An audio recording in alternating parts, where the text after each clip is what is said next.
Jérémie, chapitre 8.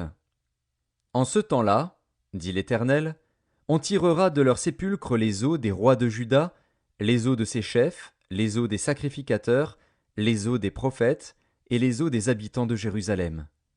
On les étendra devant le soleil, devant la lune, et devant toute l'armée des cieux, qu'ils ont aimés, qu'ils ont servi, qu'ils ont suivis, qu'ils ont recherchés, et devant lesquels ils se sont prosternés. On ne les recueillera point, on ne les enterrera point, et ils seront comme du fumier sur la terre. La mort sera préférable à la vie pour tous ceux qui resteront de cette race méchante dans tous les lieux où je les aurai chassés, dit l'Éternel des armées. Dis-leur, ainsi parle l'Éternel, est-ce que l'on tombe sans se relever? Ou se détourne-t-on sans revenir?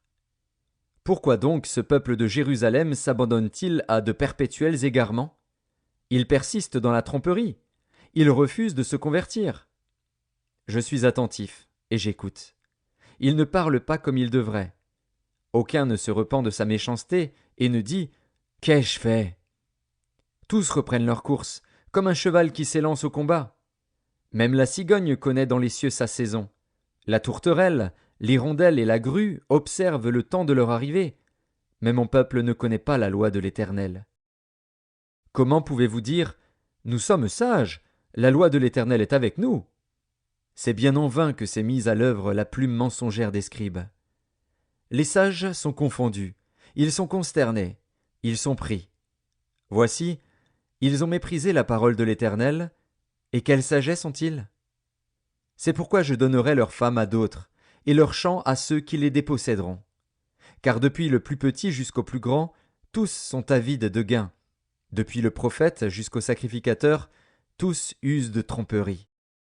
Ils pensent à la légère la plaie de la fille de mon peuple. Paix, paix, disent-ils, et il n'y a point de paix. Ils seront confus, car ils commettent des abominations. Ils ne rougissent pas, ils ne connaissent pas la honte. C'est pourquoi ils tomberont avec ceux qui tombent, ils seront renversés quand je les châtierai, dit l'Éternel. Je veux en finir avec eux, dit l'Éternel. Il n'y aura plus de raisins à la vigne, plus de figues au figuier, et les feuilles se flétriront. Ce que je leur avais donné leur échappera. Pourquoi restons-nous assis? Rassemblez-vous, et allons dans les villes fortes, pour y périr. Car l'Éternel, notre Dieu, nous destine à la mort, il nous fait boire des eaux empoisonnées, parce que nous avons péché contre l'Éternel. Nous espérions la paix, et il n'arrive rien d'heureux.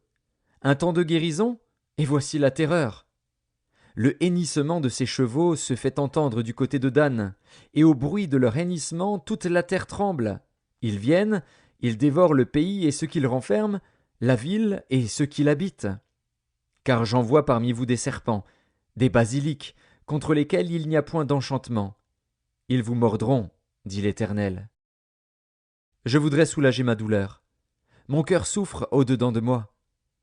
Voici les cris de la fille de mon peuple retentissent sur la terre lointaine. L'Éternel n'est-il plus à Sion? N'a-t-elle plus son roi au milieu d'elle?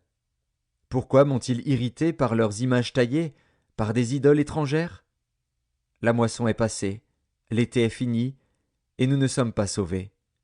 Je suis brisé par la douleur de la fille de mon peuple, je suis dans la tristesse, l'épouvante me saisit.